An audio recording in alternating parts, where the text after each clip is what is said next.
अभी हाल में ही मैंने कहा था कि ऐसी बहुत सारी चीज़ें या केसेस या कहानियाँ होती हैं या क्राइम होता है, सुलझता ही नहीं है। और सबसे ज़्यादा तकलीफ़ होती है उस परिवार को, उस फैमिली को जो उसके साथ जुड़ा होता है, जिसके साथ ये घटनाएं होती हैं। आज की कहानी 19 साल की एक ऐसी लड़की की कहानी है, एक खूबसूरत सी लड़की जो जब उसकी उम्र सिर्फ 19 साल थी उसे किडनैप कर लिया गया। 34 साल बीत गए, 34 ईयर्स। अगर 19 और 34 को हम जोड़ दें तो करीब 53 साल, 53 ईयर। इस वक्त उसकी एज होगी 53 ईयर। लेकिन वो कहाँ है, किस हाल में है, किसने उसको किडनैप किया, जिंदा भी है कि नहीं है, रखा है तो किस जगह रखा है, किडनैप करने का मकसद क्या है, इतने लंबे वक्त तक उसको क्यों बंधक बना के रखा। ये सारे सवाल सिर्फ सवाल ही हैं। आज भी बाकायदा एडवर्टीजमेंट, पोस्टर, पुलिस की तरफ से बाकी चीज़ें जारी की जाती हैं कि अगर किसी को जानकारी हो इस लड़की के बारे में तो ज़रूर बताएं, इनाम भी देंगे। FBI ने $20,000 2019 में शायद रिवॉर्ड रखा था कि जो भी सही लोकेशन या जानकारी देगा उसे इनाम में मिलेगा।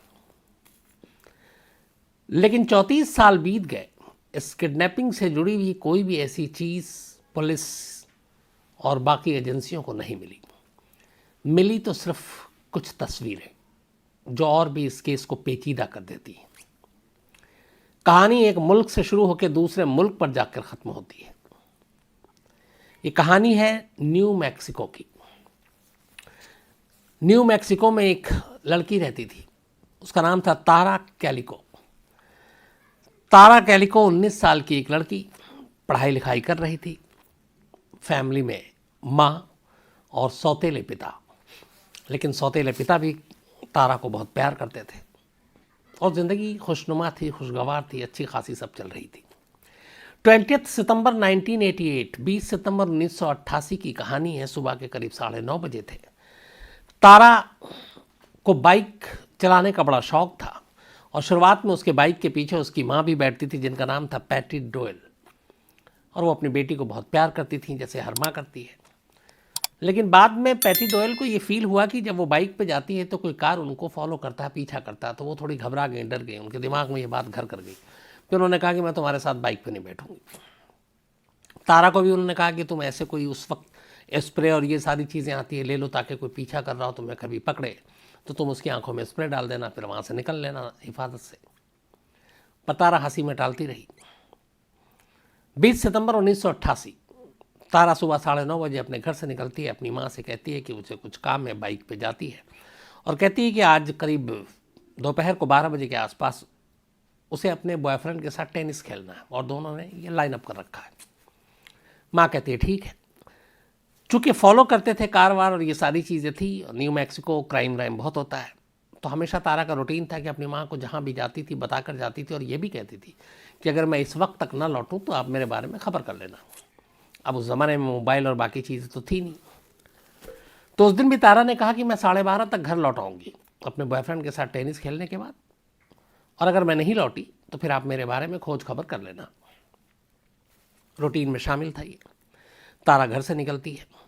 बाइक पे जाते वक्त उसके पास एक तो वॉकमैन था, एक हेडफोन था और एक कैसेट था। उस ज़माने में म्यूज़िक लोग वैसे ही सुनते थे। वॉकमैन याद होगा आप लोगों को, छोटा छोटा आया करता था और अपने अपने पसंद के कैसेट होते थे जिसमें गाने होते थे। तो वॉकमैन, हेडफोन और कैसेट अपने जैकेट में डालती है, सर पे हेडफोन लगाती है, बाइक पे बैठकर तारा वहाँ से रवाना हो जाती है। दोपहर के 12:30 बज जाते हैं, 12:30। तारा कैलिको घर लौट कर नहीं आती। उसकी माँ को चिंता होती है, पर उसे मालूम था किस रूट से गई है।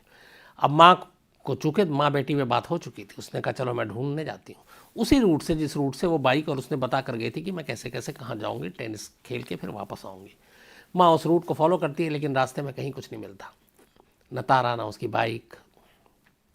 माँ परेशान घर लौटती है कि शायद वो घर लौट आई हो पीछे में, बट घर में भी तारा नहीं। इधर उधर उसको दोस्तों को पूछती है, ढूंढती है। शाम हो जाती है। शाम तक जब तारा की कोई खबर नहीं मिलती, और ऐसा इससे पहले कभी हुआ नहीं, तब तारा की माँ Patty Doyle Valencia County sheriff department ये वहाँ की पुलिस है। तो वैलेंसिया काउंटी शेरिफ डिपार्टमेंट को कांटेक्ट करती है और बताती है कि मेरी 19 साल की बेटी, जिसका नाम तारा कैलिको है, 12:30 तक घर आना था, वो घर नहीं लौटी और उसके बारे में कोई खबर नहीं है, किसी भी मेरे जानकार के यहाँ है नहीं। जैसे ही शेरिफ को यह खबर मिलती है, एक टीम लगाई जाती है, उसे ढूंढा जाता है, माँ से पूरा लोकेशन पूछा जाता है। तब तक अंधेरा हो चुका था। पुलिस की टीम उस रूट पे अपने लोगों को भेजती है और कहती है कि सड़क किनारे भी चेक करो। पुलिस की टीम सब चेक करती है तो एक जगह पे सड़क किनारे तारा का जो वॉकमैन था टूटा हुआ और कैसेट, ये दोनों मिलता है, हेडफोन नहीं मिलता। सड़क किनारे पड़ा हुआ, जिस जगह पे ये पड़ा हुआ था उस जगह पे सड़क पे टायर के कुछ मार्क्स थे और वो मार्क्स थे बाइक के। और जिस तरीके का बाइक की हुलिया बताई थी तारा की माँ ने, वो उसी से जल कर रहा था, मैच कर रहा था। तो ऐसा लगा कि शायद तारा के साथ ज़बरदस्ती की गई, उसके बाइक के साथ भी, और ये बाइक के घिसटने का और उस तरीके के टायर के निशान बने। लेकिन आसपास में और कोई ऐसा सबूत, कोई सुराग नहीं मिला, ना बाइक मिली ना तारा, सिर्फ वॉकमैन मिला और हेडफोन मिला, बल्कि टेप, हेडफोन नहीं। अब पुलिस अपनी तफ्तीश करती है, लोगों से अपील करती है कि इस दिन 20 सितंबर को सुबह से लेकर दोपहर तक किसी ने एक लड़की को इस बाइक पे जा रही थी देखा हो तो बताए। कोई विटनेस नहीं आता। कई दिन बीत जाते हैं, धीरे धीरे वक्त बीतता जाता है, दिन से महीना हो जाता है, तारा का कोई पता नहीं चलता। इस दौरान में तारा के घर वाले पुलिस से कहते भी हैं कि हम रिवॉर्ड भी देंगे अगर कोई पता चल जाए, लेकिन कोई खबर नहीं मिलती। तभी कुछ वक्त बीतता है तो अचानक अब 7 विटनेस सामने आते हैं, 7 चश्मदीद, सातों बयान देते हैं अलग अलग। वो कहते हैं 20 सितंबर 1988 की दोपहर को उन्होंने एक लड़की को बाइक पे देखा था, जिसका हुलिया फोटो जो देखा है वो तारा जैसी है, और उसने हेडफोन लगा रखा था और वो उसी रास्ते से गुजर रही थी जिस रास्ते से उसे होकर जाना था। उन्होंने कहा कि जब उन्होंने देखा तो ये भी देखा, एक चश्मदीद ने कहा कि तारा की बाइक के पीछे एक वाइट कलर का एक ट्रक जो है वो उसके पीछे पीछे चल रहा था। और ये बात होगी करीब 11:15 बजे की, 11:45 AM, और तारा को घर पहुंचना था 12:30 बजे दोपहर को। तो उन्होंने कहा कि हमने देखा था कि कुछ एक वाइट कलर की पिकअप वो ट्रक जो है वो उसके पीछे पीछे थी। अब पुलिस ने उस जो पिकअप ट्रक था उसके हुलिये से मिलती जुलती सारी चीज़ें पता की, लेकिन कोई नहीं मिला, ना बाइक मिली। 9 महीने बीत गए, तारा की गायब हुए हुए, कुछ पता नहीं, ना कोई रैंसम कॉल, न तारा की जिंदा मुर्दा होने की खबर, कुछ पता नहीं। पुलिस इधर न्यू मैक्सिको की अपनी लगातार काम पे लगी हुई, लेकिन कोई फायदा नहीं। 9 महीने बीतने के बाद अचानक 15 जून 1989, 9 महीने हो गए थे अब तारा की गुमशुदगी के। 15 जून 1989 की बात, न्यू मैक्सिको से बहुत दूर, उस देश से दूर, अमेरिका के फ्लोरिडा शहर में अब ये कहानी एक नई करवट लेती है। 15 जून 1989 को एक महिला फ्लोरिडा के एक इलाके में, जिसका एक नाम है वहाँ पे पोर्ट सेंट जोए फ्लोरिडा, तो यहाँ पे एक महिला पहुँचती है। वहाँ पे एक स्टोर हुआ करता था छोटा सा, वो अपनी ज़रूरत की चीज़ें ख़रीदने के लिए। तो उस स्टोर के पास जब वो जाती है तो वहाँ स्टोर के बाहर एक पार्किंग लॉट था। उस पार्किंग लॉट से जब वो गुजर रही होती है, रूट नंबर 98 की पार्किंग लॉट थी ये, वो पोर्ट सेंट जो फ्लोरिडा में। तो इस महिला की नज़र अचानक एक कार के करीब नीचे पड़ी हुई एक तस्वीर पे पड़ती है। ये महिला उस तस्वीर को उठाती है, उस तस्वीर को गौर से देखती है। उस तस्वीर की खासियत ये थी कि उस महिला को देख के ही कुछ डाउट हो जाता है। उस तस्वीर में जो इसके साथ मैं आपको दिखाऊंगा, ये वही तस्वीर है जो अभी दीपक को बोलूंगा कि इसके साथ लगाएगा। एक लड़की और एक लड़का, एक छोटा सा बच्चा और एक लड़की, एक छोटी सी जगह पर है। बेड पे सब कुछ अस्त व्यस्त है, पिलो है बीच में शायद। लड़की के और लड़के के दोनों हाथ पीछे की तरफ बंधे हुए हैं, मुंह पे टेप है। लड़की ने शॉर्ट और टी-शर्ट पहन रखा है और ये देख के लग रहा है कि किसी गाड़ी के अंदर की तस्वीर है ये। अब या तो वैन है या कुछ ऐसी चीज़ है। और इस तस्वीर में साफ तौर पे दिख रहा है कि दोनों की आंखों में दहशत है, दोनों डरे हुए हैं। इस तस्वीर में ये भी देखकर पता चल रहा है कि तस्वीर में जो लाइट का सोर्स है वो सामने की तरफ है और ये दोनों डायरेक्ट कैमरे को देख रहे हैं, और शायद उस कैमरे की तरफ ही जो एक दरवाज़ा है वो खुला हुआ है या खिड़की हो सकती है जिससे रोशनी आ रही है, और उस रोशनी में ये तस्वीर ली गई है। तो अब इस तस्वीर को देख के कोई भी घबराएगा, क्योंकि इस तस्वीर में जो दोनों जिस तरीके से दिख रहे हैं, पहली नज़र में साफ पता चल रहा है कि ये दोनों बंधक हैं, इन दोनों को पकड़ के जबरन रखा गया है और इनके साथ कुछ भी हो सकता है। जब वो महिला ये तस्वीर देखती है, वो फ़ौरन स्टोर की तरफ जाती है और वहाँ से पुलिस को फ़ोन करती है। पुलिस पहुँच जाती है, वो पुलिस को ये तस्वीर देती है। अब पुलिस को महिला बताती है कि उसको ये तस्वीर कहाँ मिली। वो बताती है कि पार्किंग लॉट से वो गुजर रही थी, तस्वीर नीचे पड़ी हुई थी। पुलिस उस तस्वीर को देख के अंदाज़ा लगाती है कि तस्वीर किसी वैन की है। तो पूछती है आपने और क्या देखा? उसने कहा मैंने एक वहीं पे जहाँ पे ये तस्वीर पड़ी हुई थी उसके बराबर में एक मैंने विंडोलेस टोयोटा कार देखी थी, जो पार्क थी। टोयोटा कार वैन थी वो, और वो विंडोलेस थी, उसमें विंडो नहीं था, और उसमें एक बंदा बैठा हुआ था जिसकी उम्र 30 से 35 के बीच में होगी, उसकी मूछें थी। पुलिस फ़ौरन उस जगह पे पहुंचती है, लेकिन वो वैन नहीं थी वहाँ पे, गायब। अब ये तस्वीर मिलती है, तस्वीर मीडिया तक पहुंचती है। इसके बाद एक वहाँ पे टीवी शो हुआ, उस टीवी शो में बाकायदा इस तस्वीर को दिखाया गया। जब इस तस्वीर को दिखाया गया और इस तस्वीर को देखने के बाद एक पैटी डोयल जो तारा की माँ थी, उनके जानकार ने ये तस्वीर अमेरिका में देखी। उन्होंने फ़ोन किया और उन्होंने कहा कि एक शो में ऐसी तस्वीर आई है। गायब हुए हुए अब 9 से 10 महीने से ज़्यादा हो चुका है तारा को। वो तस्वीर पैटी डोयल देखती हैं और फ़ौरन पहचान लेते हैं कि हाँ, ये उनकी बेटी तारा की तस्वीर है। उस तस्वीर को पहचानने की उनकी एक और वजह और दलील और थी कि इस तस्वीर में एक किताब रखी हुई है तारा के बराबर में, माई स्वीट ऑड्रीना। ये उसकी फेवरेट बुक थी और जो इसका ऑथर था वो उसका फेवरेट ऑथर था।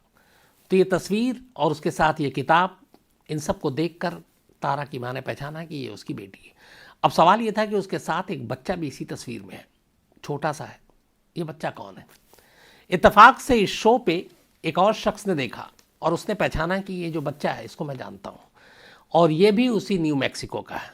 इस बच्चे का नाम था माइकल हेनली और इसकी उम्र थी 9 साल। उसने माइकल हेनली के फैमिली को कांटेक्ट किया और उसने कहा कि ये तस्वीर है और यहाँ पे शो पे चला, आप देखिए। माइकल हेनली के घर वालों ने पहचान लिया कि हाँ, ये उनका बच्चा है।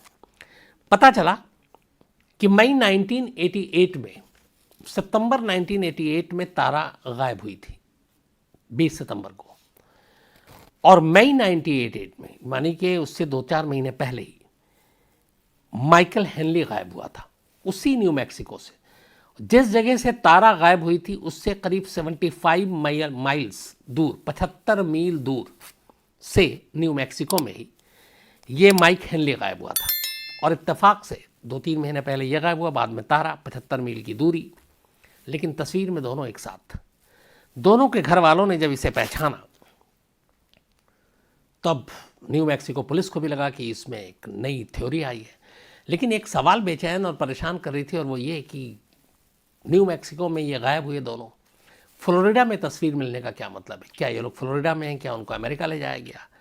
अब वहाँ की भी एजेंसियाँ और पुलिस और FBI से कांटेक्ट किया जाता है, उनसे हेल्प मांगी जाती है, FBI की टीम भी लगती है। इस दौरान में इस तस्वीर को स्कॉटलैंड यार्ड के पास भेजा जाता है ताकि वो पता कर सके कि ये रियल फ़ोटो है और इसमें वाकई जो तारा है उनकी फैमिली से और सारी डिटेल्स लेकर।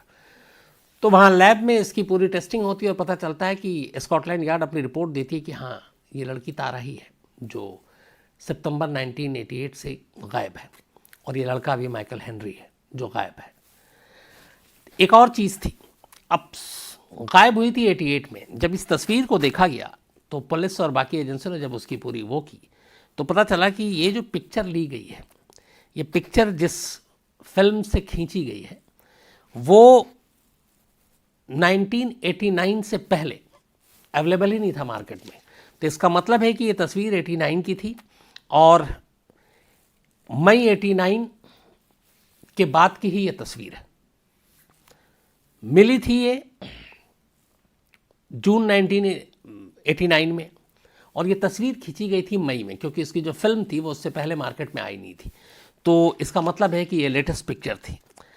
अब इसके बाद फिर तफ्तीश शुरू हुई, लग गई, अमेरिका में भी ढूंढा जाने लगा, लेकिन कोई फ़ायदा नहीं। धीरे धीरे वक्त बीता, न तारा मिली न माइकल मिला। लेकिन इस दौरान में फिर एक और तस्वीर सामने आई। इस बार दो तस्वीरें थीं।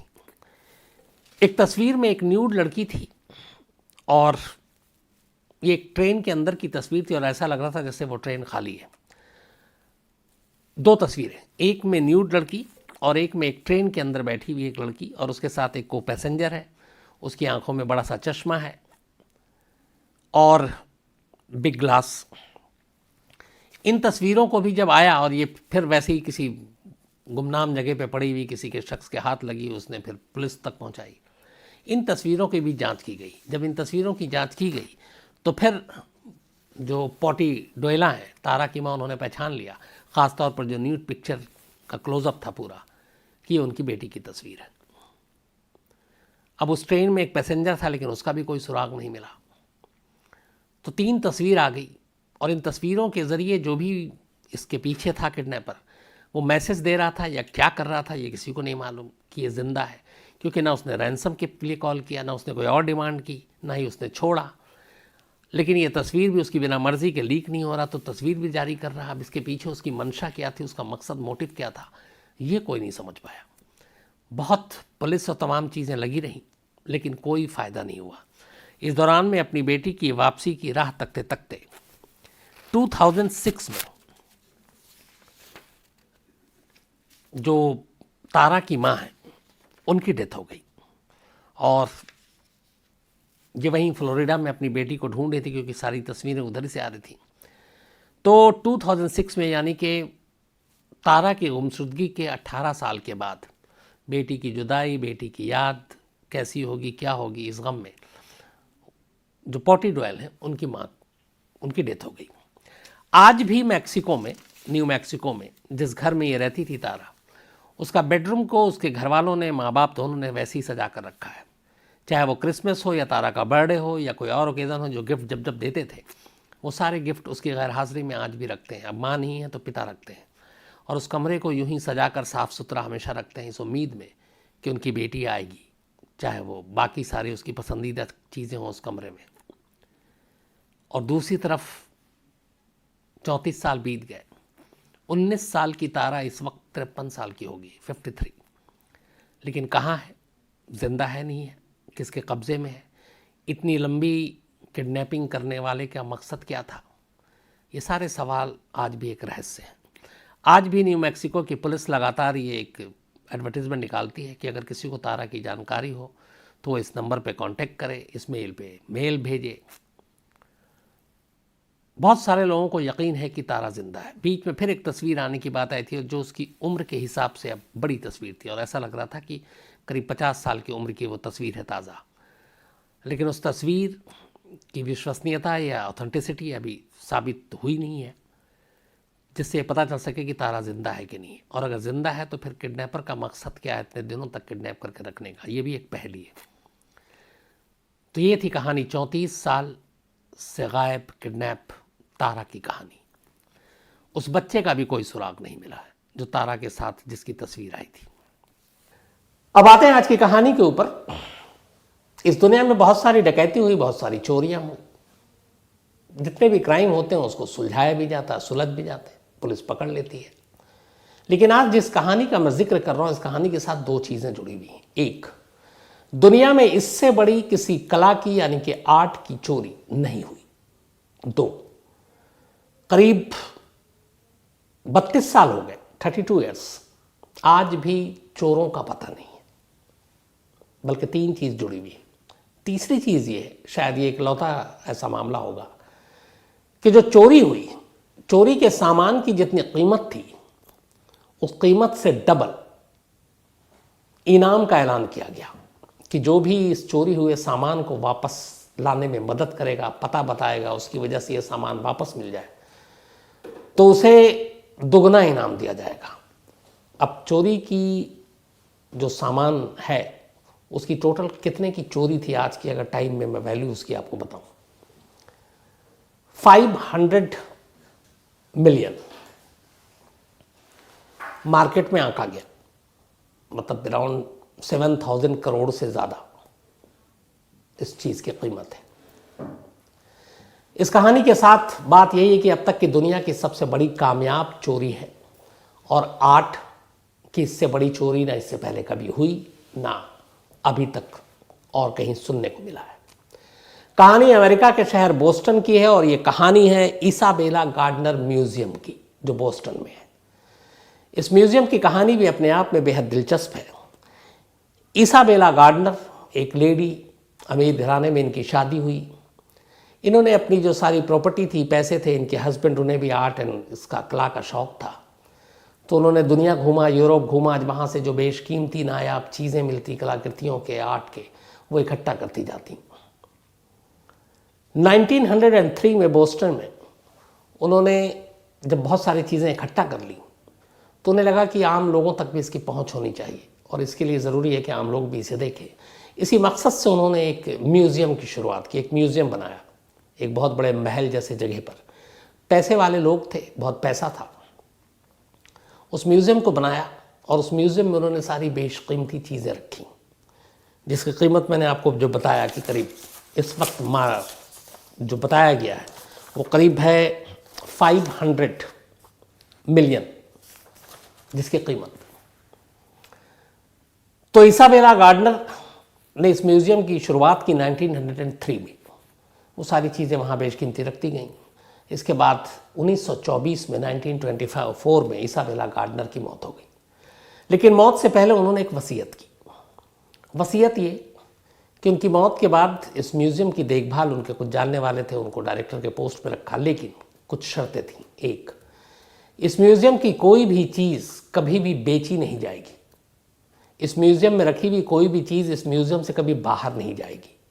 और इस म्यूज़ियम में जितनी भी पेंटिंग्स या सारी आर्ट की चीज़ें हैं, इसके अलावा अब नई कोई भी चीज़ इस म्यूज़ियम में लाकर रखी भी नहीं जाएगी। यानी कि इस म्यूज़ियम में रखे हुए कोई भी सामान को न बेचा जाएगा, न म्यूज़ियम से बाहर निकाला जाएगा, और ना कोई नया सामान, कोई नई ऐसी आर्ट एंड वो उसको म्यूज़ियम में लाकर रखा जाएगा। ये उनकी वसीयत थी।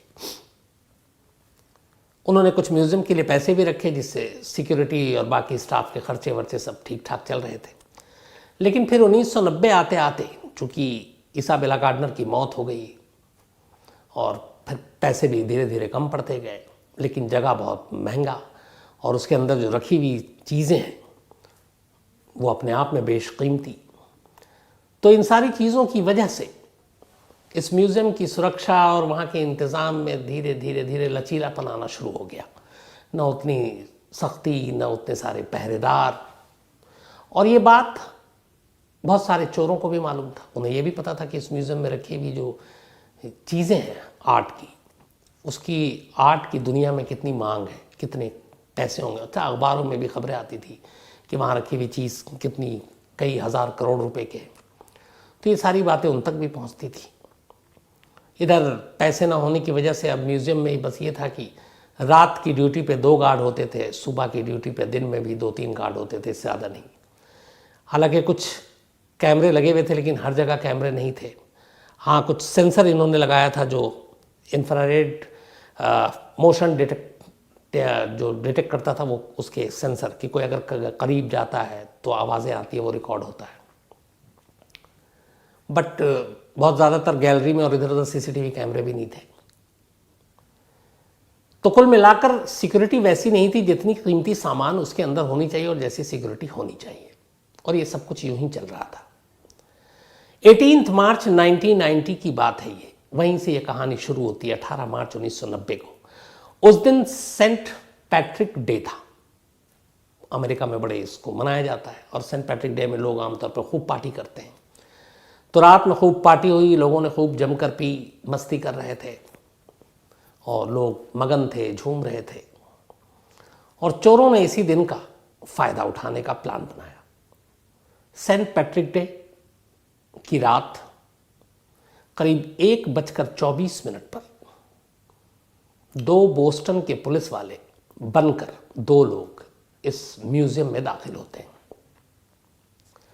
उस वक्त म्यूज़ियम के अंदर सिर्फ 2 गार्ड की ड्यूटी थी। 11:30 बजे रात से इनकी ड्यूटी शुरू होती थी, और अगले दिन सुबह 9 बजे तक इनकी ड्यूटी रहती थी। उनमें से एक का नाम था एबेथ और एक का नाम था रैंडी। ये दोनों करीब 25 से 30 साल के दरमियान इनकी उम्र थी। दोनों ड्यूटी पर थे। जो एबेथ था उसका काम यह था, दोनों जो गार्ड ड्यूटी पे होते थे, कि एक बैठेगा मेन सिक्योरिटी डेस्क पर और एक बीच बीच में राउंड मारेगा, फिर दूसरा आएगा और फिर दूसरा राउंड मारेगा म्यूजियम की। तो एबेथ 11:30 बजे उठा, उसने पूरा राउंड मारा, हर तरफ गया और उसके बाद आकर अपनी सिक्योरिटी डेस्क पे बैठ गया।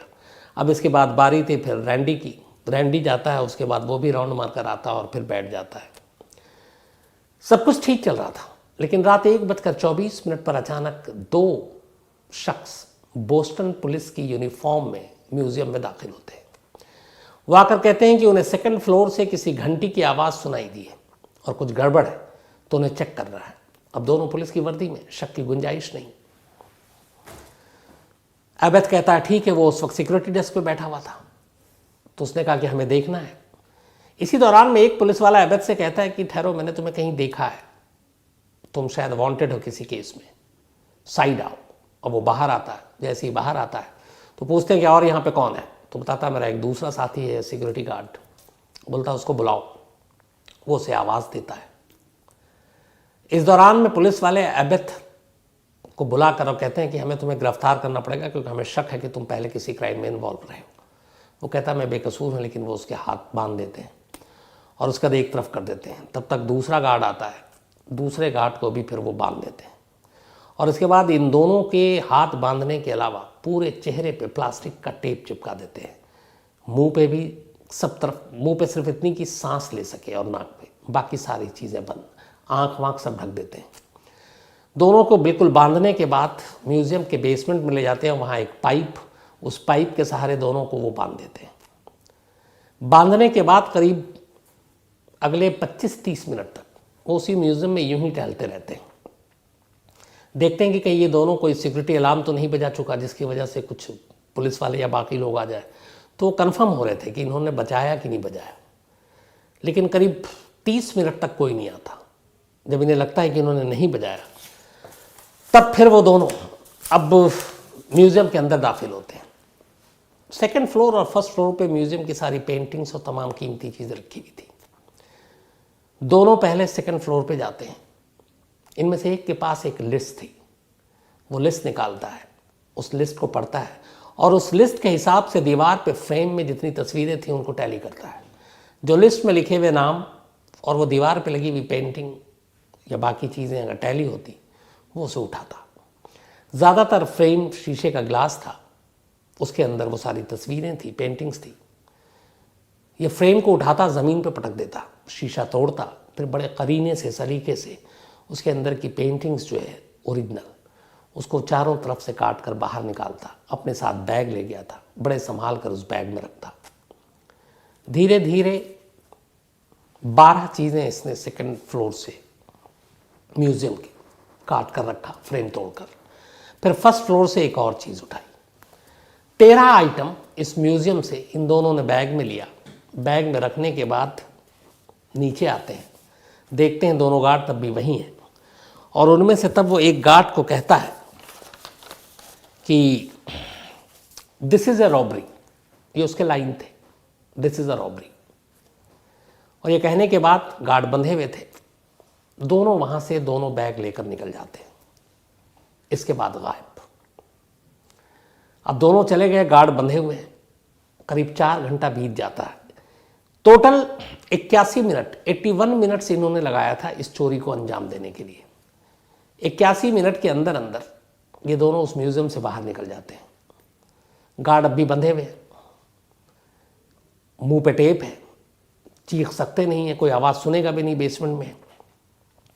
अगले 4 घंटे तक दोनों गार्ड और इसी तरह बंधे रहते हैं। इसके बाद सुबह जो है नए गार्ड की ड्यूटी लगती है। नए गार्ड वहाँ पहुँचते हैं, आवाज़ देते हैं, देखते हैं कोई नहीं है सिक्योरिटी डेस्क पे। बाकी कोई, उन्हें कुछ डाउट होता है, दरवाज़ा खुला हुआ था। शोर मचाते हैं, अंदर दाखिल होते हैं, दोनों गार्ड को आवाज़ दे रहे हैं, उधर से कोई रिप्लाई नहीं आ रहा है। आखिर ढूंढते ढूंढते दोनों बेसमेंट पहुँचते हैं और देखते हैं कि दोनों बंधे पड़े हुए हैं। उन्हें एहसास हो चुका था। उन्हें खोला जाता है और तब दोनों गार्ड उसे पूरी कहानी बताते हैं। इसके बाद पुलिस को इन्फॉर्म किया जाता है। पुलिस आती है, अब पुलिस चेकिंग करती है, तलाशी लेती है।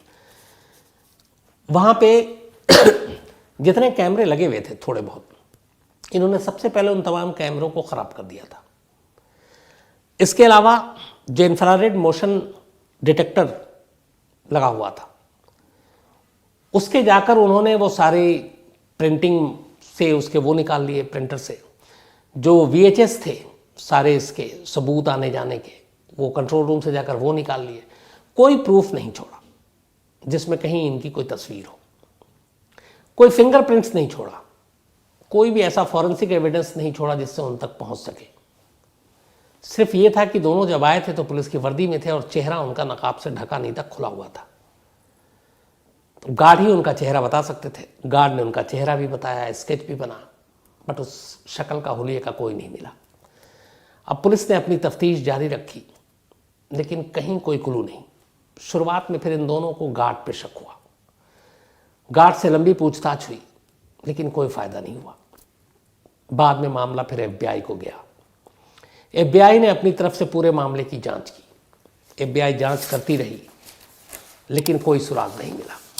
FBI के अलावा अब जो म्यूज़ियम के लोग थे, उन्होंने प्राइवेट डिटेक्टिव को हायर किया। उनसे कहा कि पता करो, जो आर्ट की दुनिया के शौकीन थे, आर्ट की दुनिया के जो स्मगलर थे, इस तरह के काम करते थे, उन सब की लिस्ट निकाली गई, उनसे पूछा गया, कोई नहीं जानकारी मिली। लेकिन बाद में जब म्यूज़ियम के थ्रू बताया गया कि क्या क्या चोरी हुई है, तो उसकी फिर लिस्ट निकली 13 चीज़ों की। जो चोरी की गई कलाकृति थी आर्ट, उसमें एक कॉन्सर्ट था वर्मीर का, गलील सागर पर तूफान का एक रेम्ब्रांड का पेंट था, the lady and gentleman in black Rembrandt की ये वो थी। इसके अलावा ओबेलिस्क के साथ लैंडस्केप फ्लिंक, चेक टोटोनी मोनेट, सेल्फ पोर्ट्रेट रेम्ब्रांड, लाउडांदे पीसेज देगास, कॉटेज ऑक्स एनावरिसेस डी फ्लोरेंस डेगासो, एक और डेगासो की कलाकृति थी।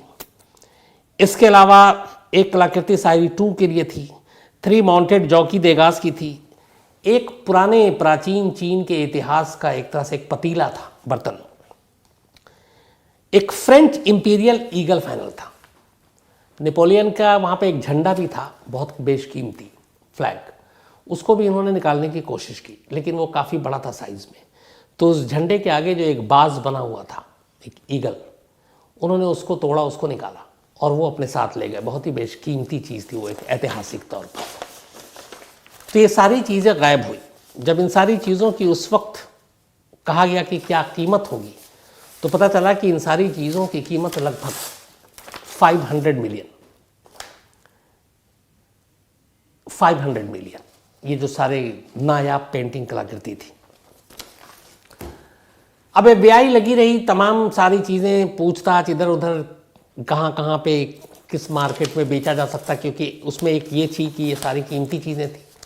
और जब पता चला तो फिर ये भी पता चला कि इतिहास में कभी ऐसी आर्ट की इससे बड़ी चोरी नहीं हुई है।